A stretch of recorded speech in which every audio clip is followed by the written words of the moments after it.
Setelah itu kamu kan pendeta, kamu jadi hamba Tuhan di situ.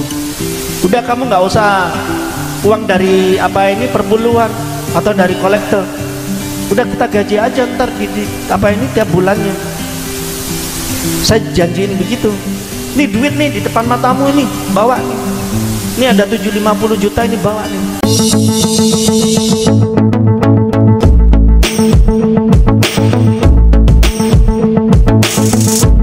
Shalom Sobatku dikasih Tuhan, bertemu kembali dengan saya Kersogo di channel ini. Bagaimana kabar kita semuanya? Semoga saudara-saudara sekalian, kita semua yang sedang menyaksikan video ini tetap sehat-sehat saja ya. Amin. Ya teman-teman yang dikasih Tuhan, di kesempatan ini saya akan mengajak kita melihat satu cuplikan video dari seorang mu'alaf yang mengaku dia adalah mantan pendeta. Ya, mu'alaf ini mengaku bahwa dia pernah ditawari uang dari orang Kristen supaya dia tidak jadi mu'alaf, dan jumlah uang yang ditawarkan supaya dia tidak mu'alaf itu besar sekali, 750 juta. Wow, hebat sekali ya, besar banget itu loh, 750 juta. Nah, tanpa berlama-lama lagi, kita langsung saja dengarkan cuplikan videonya. Sampai istri saya bilang, Mas, mlebu Islam mau tambah kere Mas. Kok gak tambah soge Mas? Cari ini rahmat Allah melingkupi, berkat Allah melingkupi, tercurah atas kita, empret. Lah kok tambah kayak ngene Mas? Aduh. Ini mulai teman saya namanya Zohanes, seorang pendeta besar dari Jakarta, mendengar saya masuk jadi muslim, waduh, sudah pasukan yang di sana ini sedang atur strategi, datang, jerat, halo, Kosin, ya, apa kok, ketemuan ya, di mana, Galaxy Mall, oke, ntar kita sambil pijet mesas, yo, udah entertain, udah, sampai di sana di Galaxy Mall sudah sambil terapi gini, sambil ngobrol dia. Sambil mesas sambil pijet kaki itu ya kan, nah itu dia ngomong, aku tahu kamu sekarang jatuh ke bangkrutan, aku tahu kamu sekarang hidupmu merana, tapi kasih Tuhan luar biasa, saya terpanggil, iya wong kon diutus, batinku gitu, diutus dari DPP Pusat Tabernakel Jakarta. Para nono kok Kosin bilang, Lukas, asa khawatir, ini ada duit nih, lu gua bikinin lu gereja baru gede, tak beliin tanahnya, tak bangunin deh. Setelah itu kamu kan pendeta, kamu jadi hamba Tuhan di situ. Udah kamu nggak usah uang dari apa ini perpuluhan atau dari kolektor. Udah kita gaji aja ntar di apa ini tiap bulannya. Saya janjiin begitu. Nih duit nih di depan matamu ini, bawa nih. Ini ada 750 juta ini, bawa nih.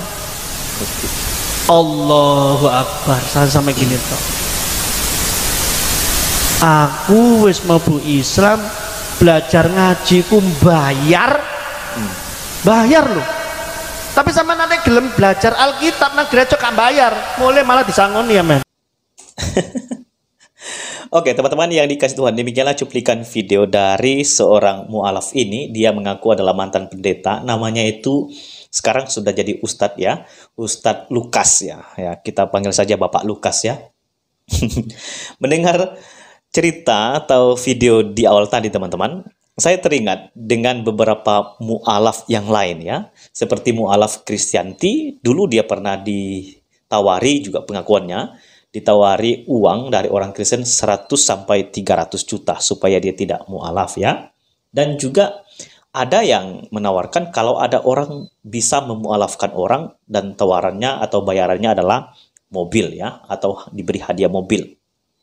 Dan yang paling viral pada waktu itu adalah Stephen Indra Wibowo ya. Dia mengatakan bahwa dia ditawari uang 100 miliar supaya dia tidak mu'alaf. Nah teman-teman, para mu'alaf ini termasuk Bapak Lukas tadi, mereka menceritakan cerita mereka dan ceritanya itu dibesar-besarkan. Nah, teman-teman, dia mengatakan dia berasal dari gereja Tabernakel ya. Nah, Tabernakel itu ada banyak dan dia mengatakan dia tabernakelnya ada di Jakarta. Nah, teman-teman, saya akan mengkritisi. Dia mengatakan tadi ada orang menawarkan dia uang 750 juta supaya dia tidak mualaf dan uang itu dibawa loh di depan dia di dalam ceritanya ya. Nah, apakah Anda percaya terhadap cerita Bapak ini? Misalnya begitu ya. Kalau saya tanya teman-teman. Ya jelas, kalau saya tidak percaya. Pasti. Kenapa? Tidak mungkinlah uang 750 juta itu banyak loh. Itu tidak mungkin dikasih begitu saja, ditawarkan. Supaya Bapak ini tidak mualaf. Dalam kekristenan, tidak mungkin itu. Ya, kalau dia mau mualaf, ya mualaf saja. Kekristenan kita itu, kita tidak bisa paksa setiap orang. Ya, kita nggak bisa paksa. Karena keselamatan itu adalah anugerah. Menjadi murid Kristus adalah anugerah Tuhan, pilihan Tuhan.